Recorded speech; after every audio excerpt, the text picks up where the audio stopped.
मसीह में मेरे प्रिय भाइयों और बहनों को जय मसीह की। हमारी पवित्र शास्त्र बाइबल के नए नियम में एक ऐसा किरदार मिलता है जिसका नाम हेरोदेस है। हेरोदेस बड़े ही षड्यंत्र करके और घोर रिश्वत देकर 39वीं ईसा पूर्व में राजा बन बैठा। हेरोदेस इतना शंकालु और इतना क्रूर था कि उसने इसके चलते हुए अपनी पत्नी और अपने 2 बेटों को भी मरवा डाला। एक तरफ रोमी राजाओं को प्रसन्न करने के लिए उसने कैसरिया फिलिप्पी बनाया और दूसरी ओर यहूदियों को प्रसन्न करने के लिए यहूदियों के मंदिर को नए सिरे से बनाना शुरू कर दिया। लेकिन यहूदी इससे प्रसन्न नहीं हुए। हेरोदेस की कहानी हमें तब मिलती है जब प्रभु यीशु मसीह का जन्म होता है, या यह कहानी उस वक्त प्रकाश में आती है जब हेरोदेस से यीशु की भेंट करने निकले 3 ज्योतिषी यह मानकर कि प्रभु यीशु का जन्म किसी राजमहल में हुआ होगा, हेरोदेस के राजमहल पहुंच जाते हैं और हेरोदेस को खबर देते हैं कि राजाओं के राजा का जन्म हुआ है। यह बात सुनकर हेरोदेस बहुत घबरा जाता है और अपने मंत्रियों से मंत्रणा करके वह इन 3 ज्योतिषियों को कहता है कि जब तुम्हें वह राजा मिल जाए जिसका जन्म हुआ है, तुम मुझे खबर देना, तुम मुझे समाचार देना, ताकि मैं आकर उसको दंडवत कर सकूं। लेकिन जैसे कि पवित्र शास्त्र बाइबल में लिखा हुआ है, तीनों ज्योतिषी प्रभु के द्वारा खबरदार किए जाते हैं कि वे हेरोदेस के पास पुनः न लौटें। वे दूसरा रास्ता चुनकर अपने अपने देश चले जाते हैं। यह खबर सुनकर हेरोदेस बहुत ही क्रोध में भर जाता है और आसपास के उत्पन्न हुए 2 साल से छोटे बच्चों को मरवा डालता है। यह हत्याएं इतनी क्रूरतम दिशा में होती हैं कि इसको पढ़कर हमारा मन सिहर जाता है। जी हाँ, यह हत्याएं बहुत क्रूरतम होती हैं और हम देखते हैं कि बेथलेहम और उसके निकट 2 वर्ष तक की आयु के समस्त यहूदी नर बच्चों की हत्या करवा दी जाती है। अब प्रश्न यह उठता है कि परमेश्वर जो प्रेम है और उसका यह वादा है कि वह मासूम लोगों की रक्षा करता है, जब इन मासूमों पर कोई जुल्म सितम करता है या ढाता है, तो परमेश्वर जो प्रेम है और जिसका वादा है कि वह यतीमों, विधवाओं और निर्दोषों को बचाएगा, तो फिर उसने इन्हें बचाने के लिए अपना हाथ क्यों नहीं बढ़ाया? इसका उत्तर तो यह है कि परमेश्वर मनुष्य की स्वतंत्रता में बाधा नहीं डालता। वह दूसरा यह है कि परमेश्वर ने मनुष्य को समझ दी है कि वह अच्छे कार्य करे और बुरे कार्यों से दूर रहे। अगर मनुष्य इस समझ का उपयोग नहीं करता है तो परमेश्वर अवश्य ही ऐसे लोगों को दंडित करता है।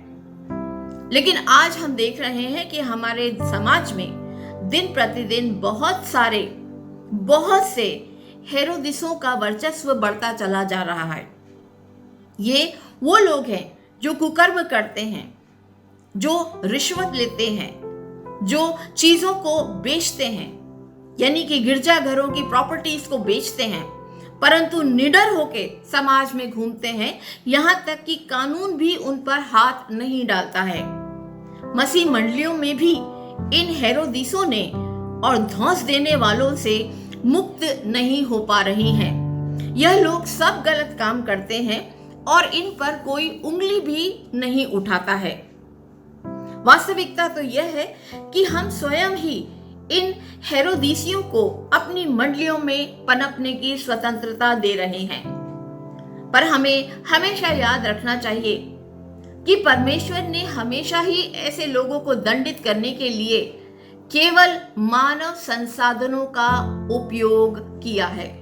नए नियम में और पुराने नियम में बहुत सारे ऐसे उदाहरण भरे पड़े हुए हैं कि इन हेरोदिसियों को दंडित करने के लिए परमेश्वर ने मानव संसाधनों का उपयोग किया। मूसा को फिरौन के पास भेजा कि वह इब्रानियों को छोड़ दे, और फिरौन से मुक्त करा के मूसा ने इब्रानियों के दुख को दूर करा। उसी प्रकार परमेश्वर ने कई भविष्यवक्ताओं को भेजा जिन्होंने इन क्रूर लोगों को, इन भ्रष्टाचारियों को मन फिराव का संदेश दिया कि मन फिराओ, वरना परमेश्वर तुम्हें दंडित करेगा। इसीलिए जो कुछ भी परमेश्वर करता है वह अपने लोगों के द्वारा ही करता है। इसीलिए यह सत्य है कि ये धोस देने वाले लोग, यह रिश्वत खाने वाले लोग, यह राजनीति का अखाड़ा बनाने वाले लोग जो मंडलियों को बिगाड़ रहे हैं, हम ही इनके पनपने के जिम्मेदार हैं, क्योंकि हम स्वयं कुछ न करते हुए यह राह देख रहे हैं कि परमेश्वर कुछ करेगा। यह बात सही है कि प्रार्थनाओं द्वारा ईश्वर मंडली के लोगों से संपर्क बनाए रखता है, परंतु जहां तक हमारी प्रार्थनाओं का प्रश्न है, वे हमारी आवश्यकताओं की सूची के अतिरिक्त कुछ नहीं होती हैं। हम प्रार्थनाओं में अपनी मांगे लेकर परमेश्वर के समक्ष प्रस्तुत होते हैं।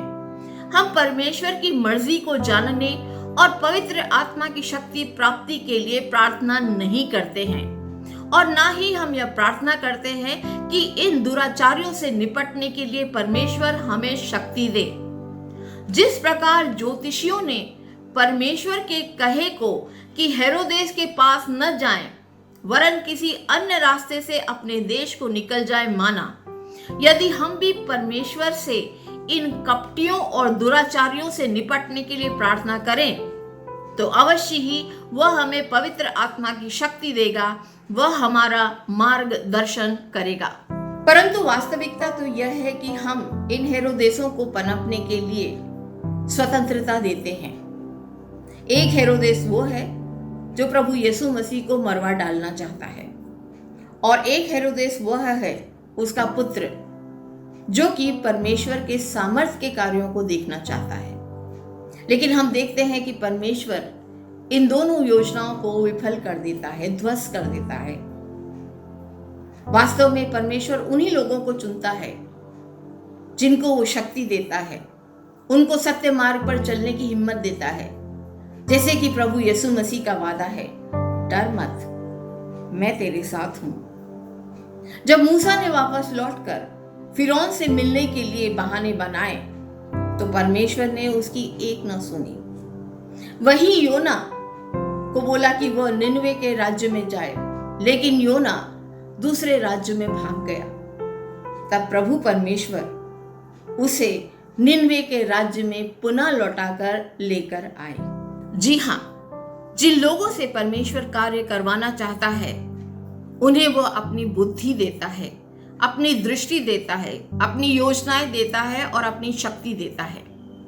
लेकिन आज मसीह मंडलियों में हमें एक असहयोग की भावना नजर आती है।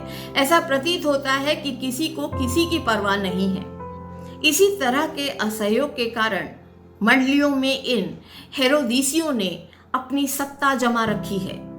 मूसा अगर चाहता तो वह फिरौन के महलों में एक सुख का जीवन व्यतीत कर सकता था, परंतु जब उसने देखा कि उसके भाइयों पर जुल्म हो रहा है तो उसे बर्दाश्त न हुआ। शायद परमेश्वर भी ऐसे ही व्यक्तियों को चुनता है जिनमें अन्याय के विरुद्ध लड़ने का साहस हो, और वे जानते हैं कि इसका परिणाम क्या होगा।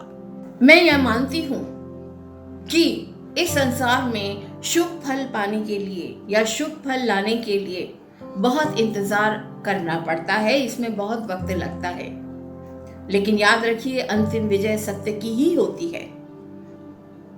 मैं यह भी मानती हूं कि मसीह मंडलियों और कलीसियाओं में मंत्रणा की जगह होती है, समायोजन की जगह होती है, विचार विमर्श की जगह होती है, लेकिन ऐसी मंत्रणाएं, ऐसे विचार विमर्श, ऐसे समायोजन जिसमें प्रभु यीशु मसीह की आत्मा प्रतिलक्षित नहीं होती, तो ऐसे समायोजन किस काम के हैं?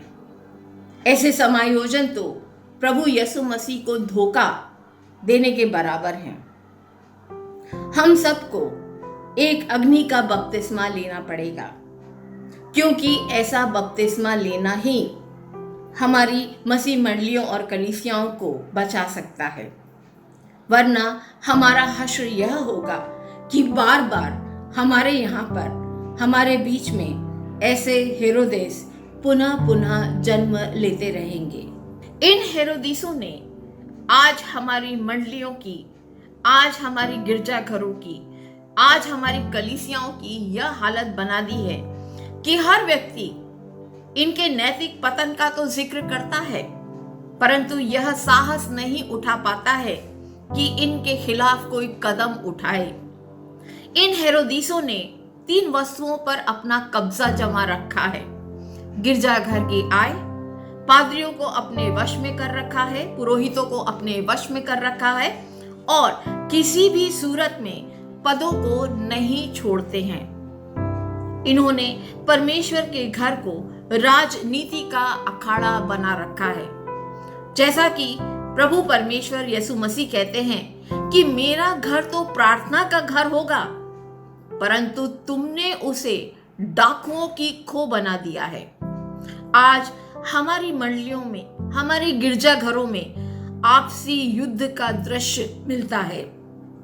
उसमें परमेश्वर की राजनीति, जिस राजनीति के अंतर्गत उसने अपने प्रिय पुत्र प्रभु यीशु मसीह को इस संसार में भेजा था और जिसने शैतान को पराजित कर दिया था, इस राजनीति का तो कोई स्थान नहीं मिलता, परंतु मनुष्य की राजनीति अपना प्रचंड रूप धारण किए हुए है। हम देखते हैं कि इन हेरोदिसों के कारण हमारी गिरजा बहुत ही खाली होते चले जा रहे हैं। आज हमारी मंडलियों की मुख्य आवश्यकता यह है कि हम जाने कि प्रभु यीशु मसीह एक जीवित प्रभु है और पवित्र आत्मा ने हमारी मंडलियों को घेर रखा है। वो हमारे मंडलियों के बीच में उपस्थित है, लेकिन हम ही प्रभु यीशु मसीह को पहचानने से इनकार कर रहे हैं। हम पतरस की मानिंद उन्हें 3 बार, 4 बार, 5 बार, 6 बार, न जाने कितनी बार देखने से इनकार करते हैं। प्रभु परमेश्वर तो अपनी मंडलियों को स्थापित करके उसके द्वारा शैतानी ताकतों से जीतना चाहता है, शैतानी ताकतों को पराजित करना चाहता है और परमेश्वर के राज्य में समायोजित करना चाहता है। लेकिन हम जीवित प्रभु यीशु मसीह को देखना ही नहीं चाहते हैं। हमारी मनोदशा एक पेंटर ने क्या बखूबी बयान करी है। एक गिरजाघर है जिसके द्वार पर प्रभु यीशु मसीह लालटेन लेकर खड़े हुए हैं और दरवाजा खटखटा रहे हैं, लेकिन भीतर से कोई आवाज ही नहीं आती है। उसी के पास एक खिड़की है जहां पर अनिद्रा में मूंदी हुई आंखों से एक व्यक्ति प्रभु यीशु मसीह को देख रहा है, लेकिन कोई आवाज नहीं दे रहा है और ना ही भीतर से कोई कपाट खोल रहा है। प्रभु यीशु मसीह का हमसे वायदा तो अटल है। स्वर्गारोहण से पहले उसने अपने शिष्यों से वायदा किया था कि मैं संसार के अंत तक सदैव तुम्हारे साथ हूं। लेकिन आज वह हमारी कलीसियाओं, हमारे गिरजाघर, हमारी मंडलियों से गायब है, और अगर है भी तो वह एक कोने में अजनबियों की भांति खड़ा हुआ है। लोग गिरजाघर आते हैं, आपस में मिलते जुलते हैं, लेकिन प्रभु परमेश्वर को अनदेखा कर देते हैं। वह प्रभु भोज के उस पवित्र स्थान में खड़ा हुआ है जहां पर रोटी तोड़ी जाती है, लेकिन वह वहां पर अकेला खड़ा हुआ है और कोई उसे पहचानता तक नहीं है। प्रभु यीशु मसीह हमारी मंडली की दुल्हन है, लेकिन आज उसके चेहरे को देखें तो हम पाएंगे कि उसका चेहरा झुर्रियों से भर गया है, क्योंकि मंडलियों में प्रभु यीशु मसीह अनुपस्थित है। इस कारण इस दुल्हन का चेहरा दिन प्रतिदिन मुरझा रहा है।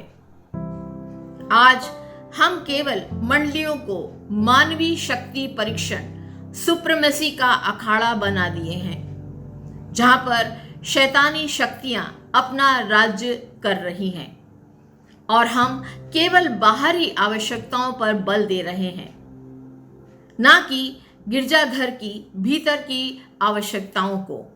हमने लगता है मार्था का रास्ता अपना लिया है। हम मसीह एक बड़ी ही सतीही जीवन व्यतीत कर रहे हैं। गिरजाघर आना, लोगों से मिलना, फिर अपने घरों को लौट जाना। हमने प्रभु यीशु मसीह के समक्ष समर्पण ही नहीं किया है। हमारी प्रार्थनाएं बहुत लंबी और यांत्रिक हो चली हैं, क्योंकि वहां पर प्रार्थना तो जरूर है, लेकिन विश्वास की कमजोरी है। मसीह में मेरे प्रिय भाइयों और बहनों, प्रभु की उपस्थिति का क्या अभिप्राय है? प्रभु की उपस्थिति का यह अभिप्राय है, मेरे प्रिय भाइयों और बहनों, कि वे मछुआरे, वे दलित, वे शोषित लोग जिन्होंने प्रभु की उपस्थिति महसूस करी, उनका जीवन प्रभु यीशु मसीह ने बदल दिया।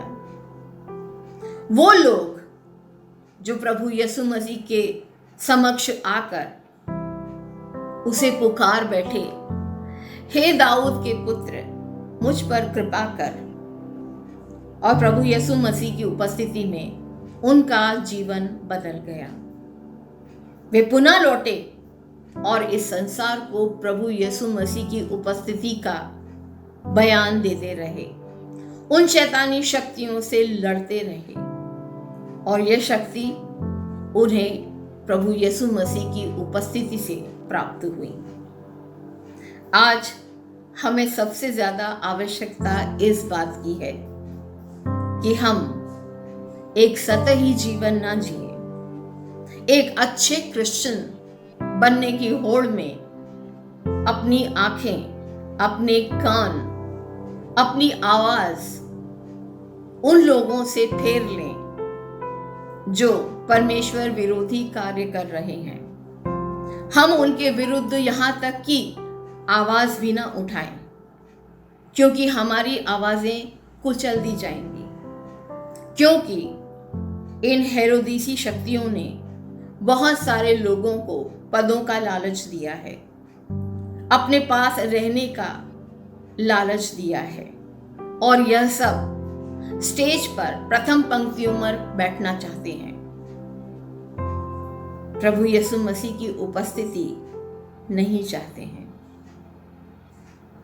जरूरत है कि हम प्रभु यीशु मसीह की उपस्थिति में जाएं, ना कि स्टेज की फ्रंट सीट पर बैठने की उपस्थिति का गौरव हासिल करें।